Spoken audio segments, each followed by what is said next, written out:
spoken word poetry.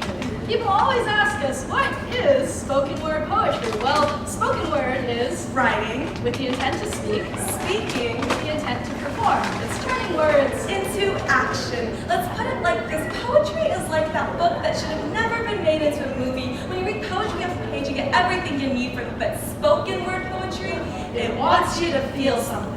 It wants to tell you a story. It wants to paint you a picture. It wants to make you feel exactly the way the poet did in that very moment. People write about God and love and loss and memory and family and dogs and awkward moments. and great moments. People write about sex and self-love, about the one that got away, about being at war with others, and being at war with yourself. Put simply, you can write spoken word about anything you want. For us, spoken word is the time my hairdresser told me I needed to look pretty for my grandmother. Somehow, the way I style my hair doesn't make me Vietnamese enough, daughter enough, woman enough. Well, you know what?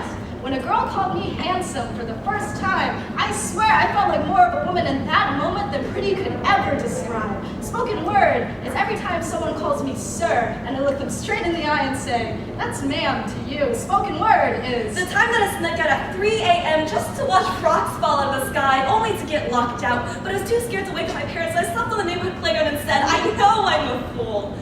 I didn't see any meteors that night, but what I did see was a glimpse of the world from the outside, where the fringe converge and make life from others leftovers, where the air makes friends with flesh on bones, weaving coldness into skin.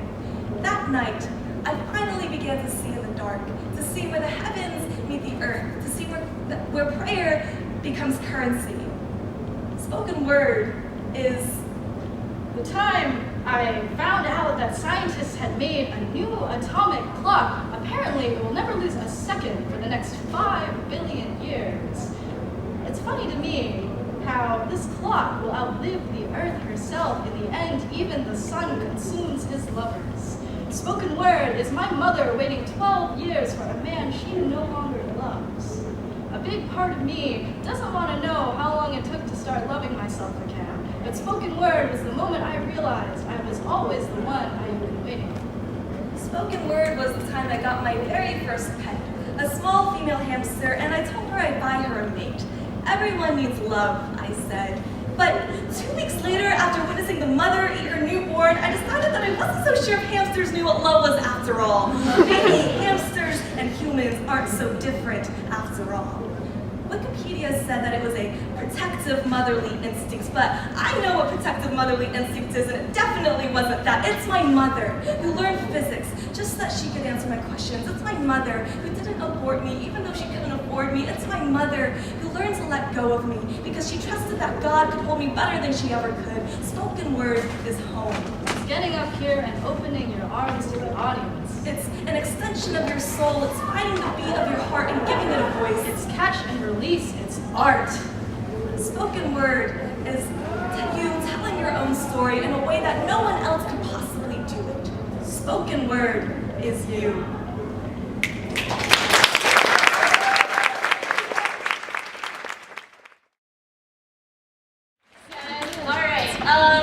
So this first poem is about getting into something with somebody new.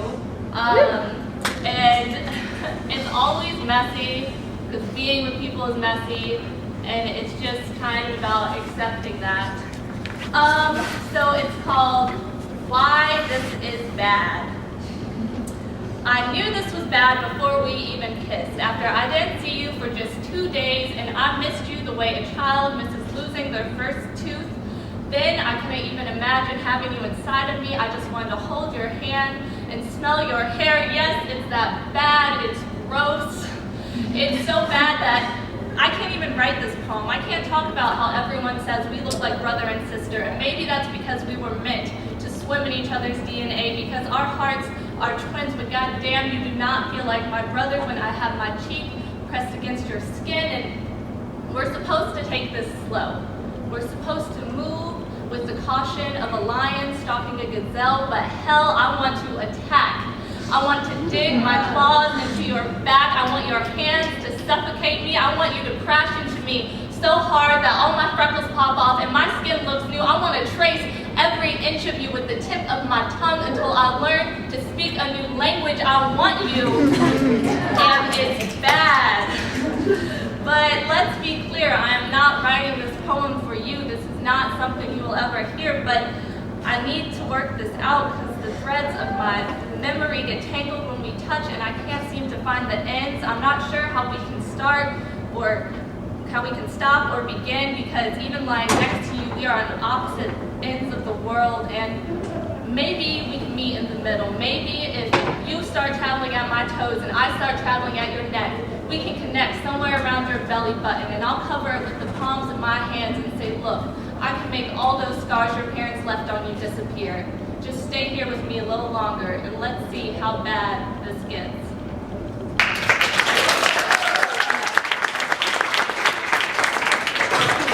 First one, thank you guys. All right, this next one gets a little sexy. We already have the lighting for it. That means I'm probably gonna blush throughout, but just pretend I'm not bright red, all right? Y'all can do that for me. It's gonna work. All right, I'll be orange then. It's called Taste. I said, baby, I'm worried about how I taste. And you gave me a stick of gum. And I said, no, I'm worried about how I taste.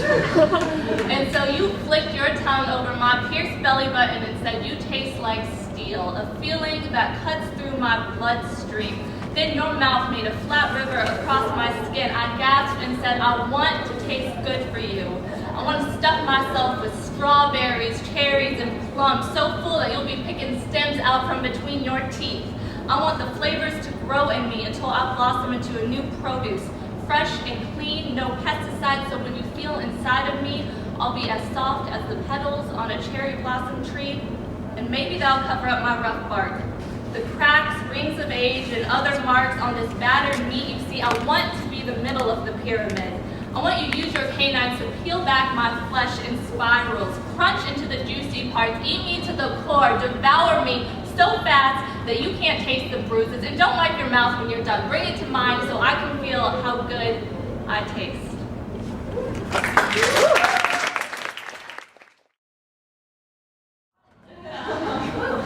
Alright, so my name is Hannah, and this first one is called Wilting. Never have I felt quite as young, quite as free as waking up from that icicle sleep. I had forgotten the way my lap could float in the wind. The way light-flooded cinema scenes could leave me in a 2-day stupor. The way my thigh could brush electricity against another's.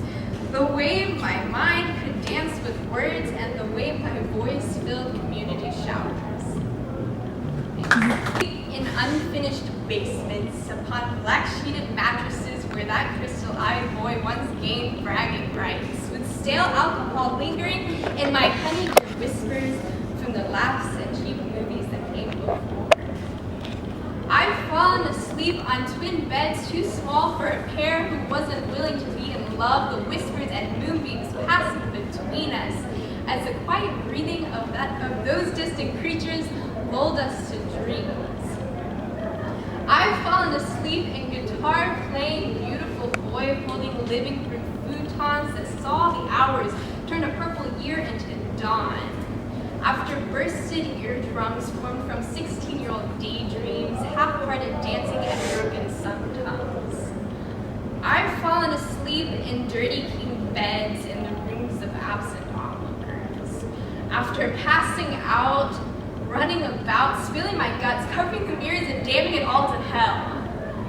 I've fallen asleep in Christmas-lit tents that you carefully crafted for the bathing of my eyes, sweating as the sun carves the cotton candy sky after calling to tell them of the stars and the moon in 3 simple words, a world in a room that you yearned after desperately for the runaway windows and misleading doors. And now I tuck myself in and tangle my limbs in cheap floral sheets again and again, finding bedroom stability in these collegiate whirlwinds, but still longing for concrete floors and twin beds and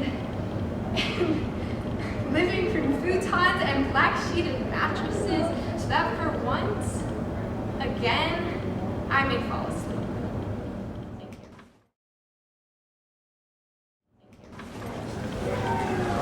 A while ago, one of my friends turned to me and asked, "Have you considered therapy?" The idea entered my mind the way passing car headlights swept in and out of my bedroom window all the nights I was left wondering if you would make it home. Why would I bother talking to a therapist? They know so many little secrets. When you speak yours, it suddenly has no value.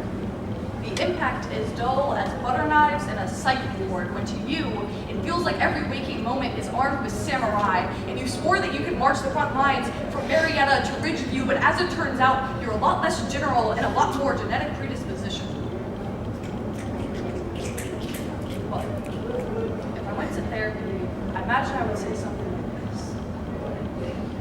I became an adult at 16 when I realized no matter how far I drove, I could never quite outrun all the ways I had failed. I have spent countless hours trying to conjure your reasons from the specks in my white plaster ceiling to no avail. I would tell them, until 6 years ago, I had never known a hunger that multiplied when you fed it. I had never met a man who thought he could learn how to swim if he floated out just a little bit farther into the deep end. I would tell them, I'm a collector of car keys, and empty bottles, and hollow apologies, the kind that I can't help wrapping around myself now and again in a blanket of hope only to have it unravel. No, to have it torn off again by a clumsy hand and a slurring face in a work week that was just too damn difficult for you to overcome. I think that reality tends to bore you, so you chose not to live in the same zip code where it exists. I think your excuses have infiltrated your dreams. Tell me, do your lies sink into your bloodstream until they come bubbling to the surface the morning after? Do you get the bends every time you see my face? Because my face was carved directly from yours, in detail. Dad. We have the same eyes. They give us away. Yours show every time you're drunk. And mine continue to haunt me every time I look in the mirror. When I finally went to a therapist, I told her that I no longer know who I am. Because somewhere along the way, I got lost just trying to not become you. Brow,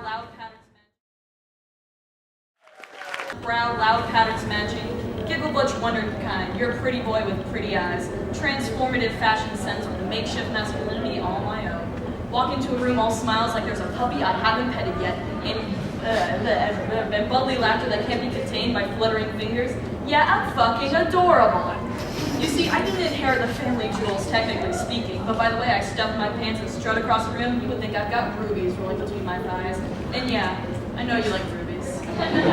This bravado is a learned dance, and my wardrobe comes from tangling between the lines. And no, I don't need tips for passing. If passing means looking like a hyper-macho blow-up doll with two assholes that both spew shit and insecurity bursting out of every sweaty knuckle, and a ruler permanently taped to your delicate bits, I think I'll fail every damn class, thank you. You're just jealous you can't pull off a flower crown and stud boots like I can. You see, I want my masculinity to be as soft as a kitten's purr, smooth as a new page. I want it to be as open and giving as the ocean, with none of the pull and crash of the tide, with dancing waves that never break into fists. I want to unclench my fists. My gender grants me the privilege to be pissed, but not crazy. Passionate, but without being shrill. Forceful, and yet no one calls me a bitch. They hang on my every word when in grade school people knew me by a different name and couldn't stop telling me to shut up. I never want to say shut up. I want to listen more than I speak. Make my pride bow before wiser souls, and temper my rage into poems that plunge up and not down. I never want my lover to be scared. I want to braid her hair, not knit her a noose. No man of the house and more queer commune. Even when hair starts springing from my face and my voice swan dives into lower octaves, and my love handles evacuate to change my hourglass into the kind of baton police carry, I never want to look in the mirror and see my father's face. I refuse to outfit myself like a weapon, walk like my shoes were built to crunch neck under soul, hands to rip soul from body. Never let my head get so twisted to think that the feminine is the enemy and my voice should be the loudest in the room. The patriarchy will not pull my puppet strings. I will build and bend and break until the the only thing I see in the mirror is you. Okay, just one more.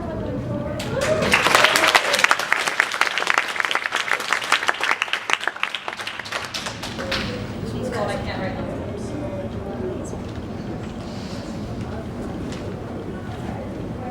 I want to write you a love poem. I want to print it on perfumed paper, mail it by doves. I want to deliver it on your hard days, when your mother won't listen and the angry voices in your head won't let you sleep. I want to write you a bed to rest your head, but all I have are flightless feather pillows that are hot and itchy on long nights. I want to write you a home, but I can never find any bricks. I can never build a solid foundation. I've never been all that grounded. You see, my mind space is always drifting on the shadow of solar flares. I want to write you a light beacon, a lighthouse, a good house that could be our house, but I don't know how to pay the electric bill. And I can never get the words out without stuttering and tangling my words up with weeds. So you laugh and think I'm just kidding, and I think I can hear God smile when you laugh. I'm sorry my body is a tortoise shell, covered in slime and rough places, and I've cowered in here for so long I can't remember what the daylight is like. I don't want you to get your hands dirty when you touch me. I'm sorry that when we're driving through the mountains, all I can think is that we are a cancer in the old God's veins, yet they still let us pass. I'm sorry I never passed. I'm sorry my hands are so small I can't hold myself together. I am not a good love letter. I want to be some sort of man for you, but I'm sorry my relationship with my body is so toxic that you get a little sick too. I'm sorry I can never give you kids and a white picket fence yard. I'm sorry I want to give you that even when I know you don't want any of that shit. I know I'm a pretty horrible feminist.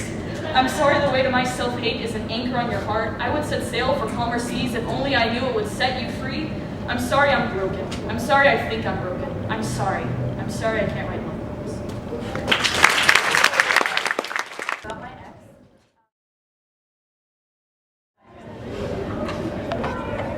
All the lies, I forgot. All the hate, I forget. Just wanting so badly for something to happen that I replaced your words with, oh no, this is what you meant. It's hard knowing, but then not knowing that the person you love, the person you gave up everything for, has left you nothing but pain. Not in the sense of money or dollars, but your heart is now empty. Emptier than it was before. Before you had this love. Before you fell down this well that left you so broken and sullen. This well that slowly but surely turned into hell. But yet I do not regret the time that we spent. The memories I will not forget. Because from you I learned. I learned that a real man is not easily found. That little boys are running all around, trying to find something or someone to hold on to, just so they can let them go. Because every tear shed for them, just blame it on the estrogen. They bathe in those tears that burned your eyes. They practice until they can not only speak, but preach their lies. It's like if someone cries for you, whose heart sighs for you, then you are bigger and better and stronger and greater. But in true reality, my boy, you are just another hater. Why spread hate when encourage what's wrong in this world? It's like an infection, but we need to take this in a new direction. Love is where we need to be, but not the love where you let who you are cease to be, but the love that allows you to grow and forever continue your flow as not two but as one. For you are now experiencing a love that is worth knowing. No more boys, no more girls or toys, no more of what could be.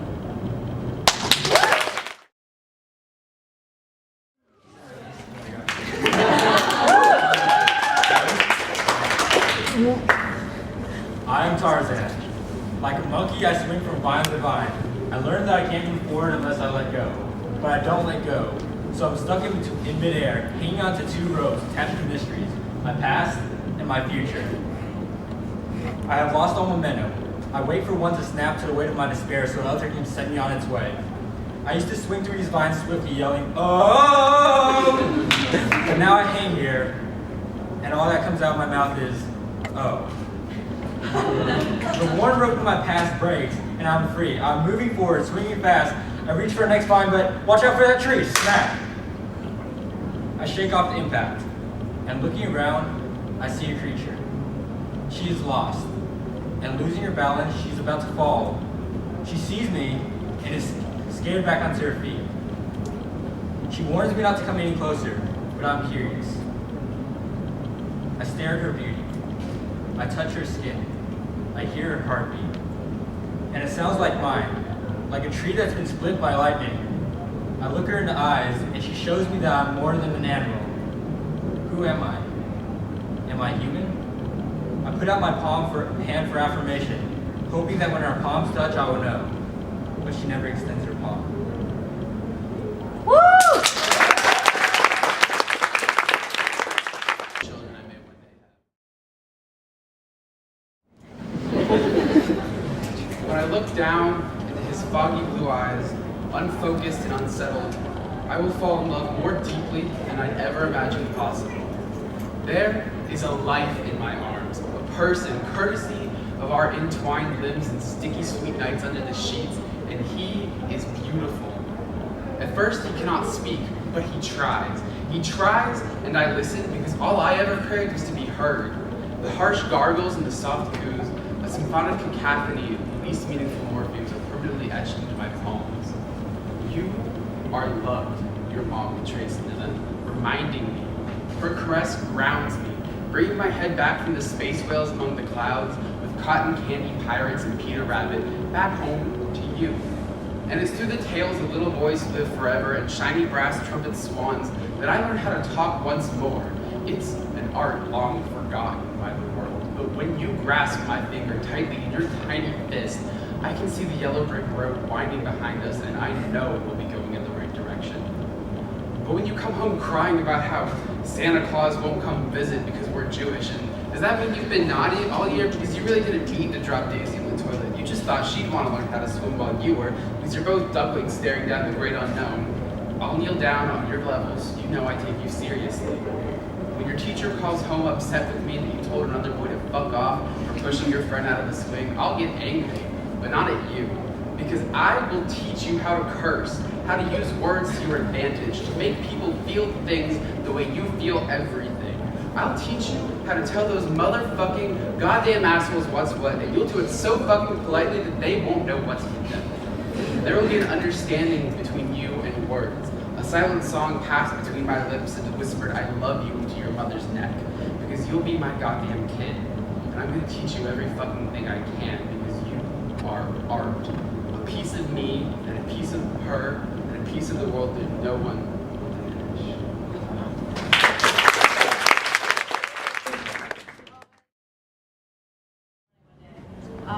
But this is called 9 Apology Letters. Dear Vagina, I'm sorry I told the hot girl I didn't want to sleep with her anymore. I know you're really hankering for some action, but sometimes heart needs a little loving too. You have to understand that telling a beautiful woman you don't want to sleep with her anymore is a really fucking hard thing to do. Because loving yourself enough to know your sense of self-worth is more important than a good fuck is a really hard thing to remember. But hey, maybe someone will kiss your lips sooner than you think. I'm sorry, too soon? Dear heart, I'm sorry for sleeping with the hot girl in the first place. I know you and Vagina are close buds and you both know what it feels like when someone rubs you the right and wrong ways, but I forget how easily you get overworked. Sometimes I think you're a lion's heart, but I know you're just mine. Close enough, right? I'm sorry for every time I've tried to keep you from beating out of chest, for every time I've let you sink so far into stomach or crawl so high into throat. I can't promise I'll know better every time, but I can tell you that I will try to do a better job of taking care of you. Dear hot girl, I'm sorry you never made me climax, but I think you should be the one saying sorry to me, not the other way around. Don't worry about it though. I still enjoy myself. You once said to me you were really great at hide and seek, but right now, I'm sorry your best hiding place is the closet. I hope one day you can step out of it again and we can both stop playing these games, dear Madison. You remembered my favorite flowers were forget-me-nots, so one day you bought me a packet of seeds, told me to plant them, to curl my fingers around fistfuls of blue instead of clawing at my own skin. I'm sorry that 4 years later, I still haven't planted them. I still haven't learned how to let go. My memories are need forgetting so much that strands of memory have become my own news. Maybe that is why I am still stringing girls along. I am sorry for fucking you over. I still don't have a garden. I don't know if I ever will. Dear Katie, when I saw you last, I let you walk away with me just standing there. I'm sorry I never let you get angry enough, that I should have let you go sooner, that I was never good at telling you what I needed. You know, I'm still bad at telling people what I need. I still don't have a garden, dear Dad. When you lost your mother, I didn't go to her funeral. I didn't even cry. I promise I'll keep buying her flowers. Dear Grandma, there's a lot I want to apologize for growing out of kneeling at the family altar, for looking more like your grandsons than I do your granddaughter, for never having gone home to Vietnam. I'm sorry every time you talk about my wedding, because I know a nice Vietnamese man will never be the woman of my dreams. Dear Mom, I'm sorry you lost your first child. I'm not sure if I'm all you expected me to be, but I hope I'm not second best. When you named me Min, when you named me Bright, I wonder if you knew how much I would shine. I try not to think that you settled for me. I try to think I was your second chance at love. Dear self, for every time you've ever said you're not worth the effort, for every time you've ever ignored your feelings, for every time you've ever looked in the mirror and didn't like what you saw, I am sorry. I am so deeply sorry. But hey, you've had plenty of time for apologies. Maybe it's about time you learned how to forgive yourself. Because no matter what you believe, at the end of the day, you are enough. You may not always be whole or full or happy, but you are alive. You are enough. With love, always.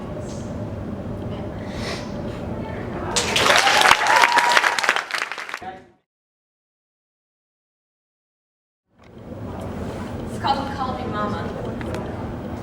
I walk in and suffocate on artificial heat and the taint of cheap meat. I shed protective layers, exposing my heart to the brutal elements of abandonment. I hear hundreds of cries, innocently laughing, conditioned fairy voices to call me Mama, which is Russian for take me to America. The desperate, wrinkled carewoman fights, grasps at the hands of a broken generation, which screams, take me, begging to leave post-Bolshevik and taste pre-Western freedom. And I struggle with two baby blue eyes, crystals of truth with no last name, fingers and toes and giggles, but no last name. And I die on the inside because I cannot save him from this third world reality. I drown in my blessings, my English, and my Uggs and cell phone bills and new books. I stare into the eyes of a child who will not have the hands of life grasped around the neck of his ability. I cry and hold my chosen brother, not the cerulean iris-colored boy. Mama, he pleads, future, a scent of hope. Niet, Danya Sistra. And I scream eternally as I betray the American dream. But this isn't the United States. This place is full of SARS, ice, and bad drivers. And this is my brother's world until he whispered, Mama, America. And took our last name, turned his back and said, so long, suckers, to his colorful-eyed friend, as did I. I turned my eyes back to the west. And slowly, Russia became his lost history. It disappears from his voice, from his eyes, but it remains my pain to bear in the memory of two baby blue eyes. I wish I could express the beauty in which you cannot see. You began as a chemical reaction between two heartbeats, a nebula in your mother's womb. Stars fallen long ago to make up your skin and sparkling eyes, your hands worked, dug into the soil that nourishes growth. You are the cycle of movement and generations. You are the sea, mountains, and become everything so little to me. Dinosaur bones awake within your own swift routine with dreams, talk, and everyday sips of coffee, considering higher power or possibly a large living mechanism. Then again, wanting to be happy and be spooked in the night. I'm astounded by the twists of DNA that characterize your face. Warm brown eyes past and to be given to the sun. Days pass and you flow through curious confusion away from concrete back and dare to disturb the universe and my own thought path.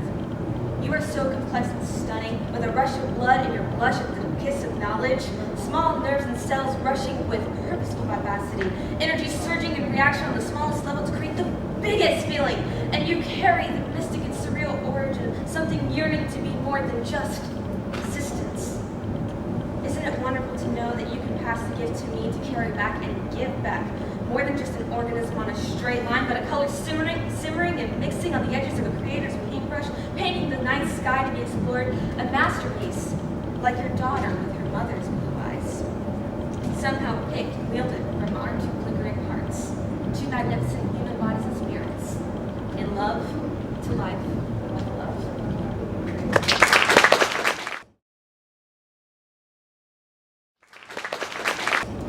My biggest critic is the cynic in me. Every thread of hope it snips, every sheet of goals it rips, nips at every attempt to cope, dips to be deeper every downward slope. With every unanswered prayer, the cynic looms larger. With every upturned plan, he becomes less stodgier. Cynicism says it seeks sensibility, strives for substantiality, searches for solidity. It's the cure for broken hearts, the antidote to the wounded. Stop dreaming, it hisses. Face reality. You're not a child. Religion is a myth. God is dead. God is dead. God is dead. And if he were real, he would have left us long ago. Your legs are strong enough to hold your body. Just walk. But I'm as clumsy as a one-legged penguin. If I were a tree, I'd be stuck in a perpetual season of fall. I fall, like raindrops that decided that it's too stuffy staying up in the clouds, so they decided to hit rocks of bottom instead. I fall, like acne-ridden hormonal teenage girls do for boys with hair that's too long for their baby faces, although I'll admit that that last one has more truth than it does simile. I'm still healing, y'all, from hormones that happened 6 years ago. Whoever said that time heals all wounds is a liar. Time doesn't wait for you. She forces all to work around the clock. She still ticks on when you're ticked, just like the dreams that cynicism scoffs at. She just seems to fly away. I can never seem to catch her. But God made time. He owns it, he is it, he carries the seconds, but still doesn't give us leftovers. And each minute he puts on mutes to tell us we're not minute. The hours are not ours, but God gives us a place to shower in the sun. Maybe our towers are falling, not because of a dead divide, but because we don't belong there. Maybe we're drowning simply because we're not as good at steering ships as we thought we were. Cynicism sees the downward slope well, but hope sees it well too. They say faith is blind, but the blind knows their planet through the senses of their fingers and the tappings of their canes they see. I know this world's not perfect. North Korea is still as bad as it was half a century ago. The poor are still poor, and the rich are getting richer. My brother still forgets when my birthday is. I still cry during almost every movie I watch, and I still don't know how to properly love someone. But there is hope. There's hope for those who want to hope, created by a God who took on flesh for flesh's salvation. This truth devours cynicism, eats it alive like printers eat ink. And like ink, it is permanence. And like my right hand, it is dominance. And like the blues of the sky, it makes me sing jazz. God is not dead. God is not dead. God is not dead.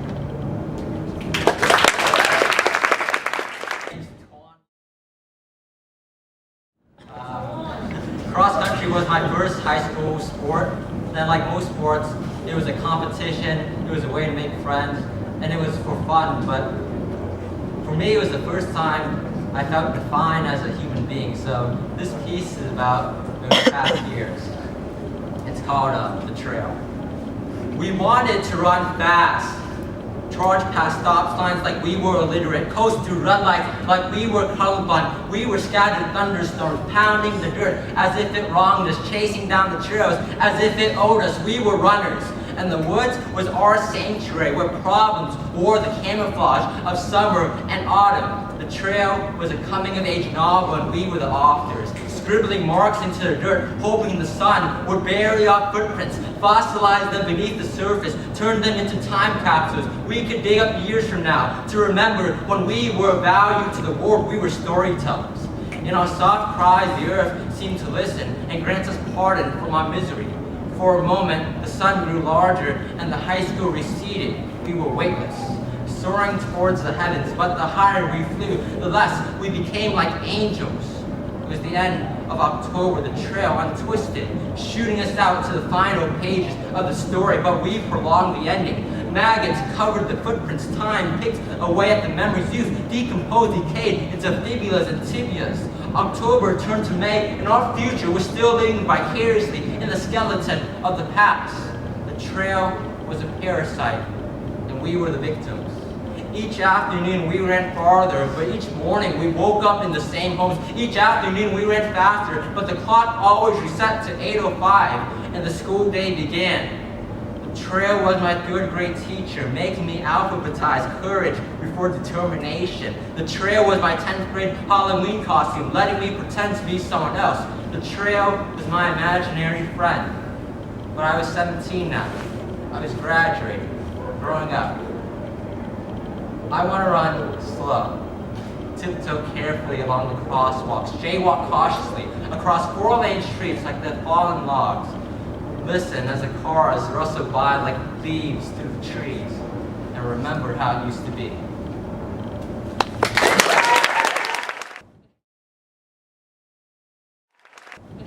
So I'm going to do two. One's called Entitled and one's called Once Upon a Time.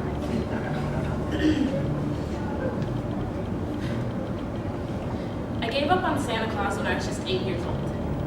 I didn't need another man in my life trying to purchase my good behavior. Now 12 years later, I still find myself running from people who want to reward me for the things that I've done.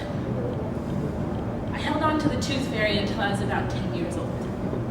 It's funny, someone trying to buy my body sounds only all too familiar these days. I wanted to believe in the Easter Bunny even after I was 13. I guess I've always found it comforting to pick up things that other people have left behind. You see, I used to dream of never-ending rainbows, of fields full of flowers, of the brightest days that I had ever seen, but now I'm beginning to realize that you can't get there without constant downpour, without pulling some weeds, without some of the darkest nights that you've ever seen. You see, I stopped hating the evil queen at 15. When the world taught me just how much beauty could drive you crazy, how was she to blame for not wanting to lose her one claim to fame? And I heard once before that villains don't get happy endings, so maybe that explains the slew of misfortune that falls over me like a cool rain. Could I be the antagonist in my own featured presentation? I stopped looking for Prince Charming years ago. Too awake to be impacted by true love's kiss, and I consider myself a part-time cynicist and almost feminist. You could say that I'm never really satisfied. And I go from 0 to codependent in about 3.5, but I've got a broken speedometer these days from years of misuse, and I couldn't tell you what too fast looks like anymore. How am I supposed to convince you to love me when I can only leave my house at night, too afraid of the possibility that my shadow has decided that I'm not someone worth following anymore? I won't trust your compliments or your presence, but I will always question your presence. I let go of believing in myself a few months ago. So maybe that's why now I'm desperate to believe in fairy tales again. That's the first one.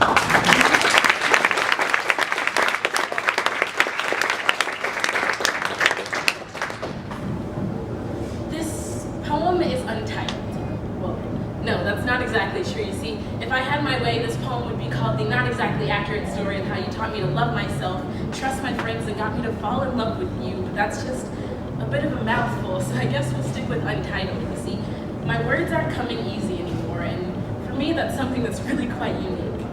I think it's because you were in and out of my life in the blink of an eye, the caress of a thigh, your little white lie, you were gone. My words aren't coming easy anymore, at least not the way they did with you around.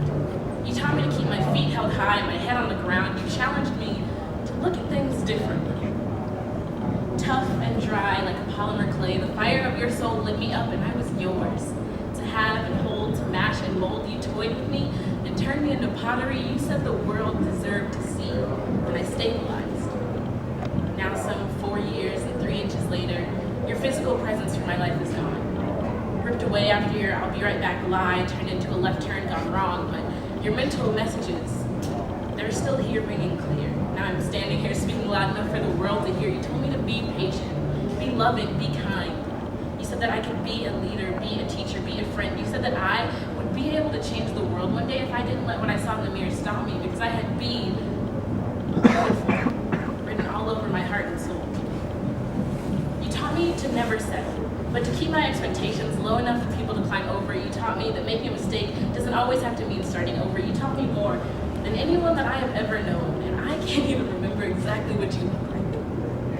I can't remember the smell of your room or what you like to eat for breakfast, but I carry a piece of you with me everywhere I go, and I swear to you, it is the brightest part of my personality. And so, to the next person that I will ever love, I may not have been anything you ever planned for, but I will be everything you've never dreamed of.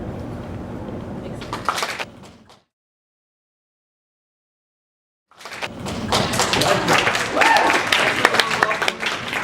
I'm just gonna hop right into it. Damn, my mind is smoking. My words for you are resin as I ease up on the car. I inhale on your essence as I ease up off my past. Girl, you put me in the present. I don't even want to touch you. I'd rather sit and be impressed. I've been running around in this thing we call life, and I'm willing to slow down and walk for you. Slow down and walk for me. No need to hike a mile in my shoes. Just walk down my block for me. Witness all the handshakes. Stay up since they golden. They say be safe in these streets, cause you a crazy mother. Hold up. My words are like that kush in a 2-foot bond, I clear it. Your words are like your tush because I focus when I'm near it. Let's make love to life together. Niggas grossed out when they hear it. To my lyrics, match your spirit. Your spirit clearly spoke to me, and that's a random act of poetry like Jane. Should I quit? Nah, I might get high with you. I light that fire up, and then I can fly with you. Let me blur my vision down so I can match my eyes with you. And be and see. Because sometimes I forget just to be me. And as I'm painting, I squeeze a clip. My bullets are full of pictures. As I read your mind, I study, because your thoughts to me are scriptures. Catch me when I'm coolin'. Let me show you about my vibe. Because this that kind of loving that your mom couldn't provide. Girl, oh my.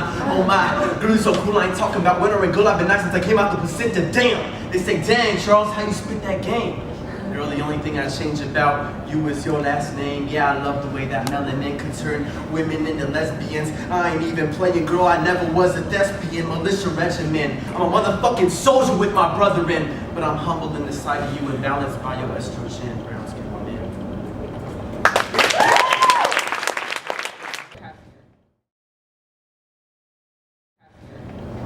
Anyway, it's called Dear A. Dear A, I wanted to say that being with you was like fall hugging spring and blooming. Winter touching summer and melting into petals of white lilies and red roses, being kissed by the bees, swayed by the breeze, moving because you were moving. And I was still, waiting for your arms to touch me until I could stop breathing, and then I had to remind myself to breathe around you because, well, I forgot that you couldn't breathe for both of us. That's how lost I was with you. It was as if my whole being orbited around you as the earth moves around the sun, only daring to touch it but never coming close. But I came close, years ago. And still I am seeing you in every step I take, every time my feet pounce against the pavement, this is what I hear. And, me, love me. Yeah, you haven't loved me for a while now, and I wonder, can a heart be recycled, thrown away with the trash only to be made anew? Can you love me not once, but twice? Or once it's gone, is it gone? Can I not fall again? Is the only place I can fall is into your arms. Every time, always wanting you to hold me a little longer, lingering on the words coming from your lips, painting red across my body. Never have I seen gold, red, and hazel make light until I recognize you. My body used to sway like jump ropes when you were there, soaring above me. Do you ever feel like you're flying with your feet on the ground? For your soul's in the clouds, making great funnels into white pillows. Yes, I was that powerful. No, not me, you. You were that powerful. I was merely letters in your hands, and you molded me into whatever word you wanted me to be. Hate, sadness, envy, gladness, lust, greed, love, me, please. Oh lover, let me rest in the earth of your thoughts. I could die in the deep hole of your mind if you let me. Even after all those years, do you still remember me as I am remembering you? Turning me from a muddy brown into rays of gold, and back into pitch black, always missing you to miss me. Wanting to ride the halls in the waves of your sight and let you know that I can still see you just as you see me. But right now, winter and your spring, and those seasons can never meet in harmony, yet waiting for fall never seems so sweet until I find you. Our summer affection may drown in the fiery heat, and our spring kisses may be captured by screaming thunderstorms, and even our winter gazes may be shattered by ice caps. But my love for you will always be falling, like the orange maroons leaves of our season, fall. Sincerely without loving. Sincerely loving without thinking, Elena Joseph.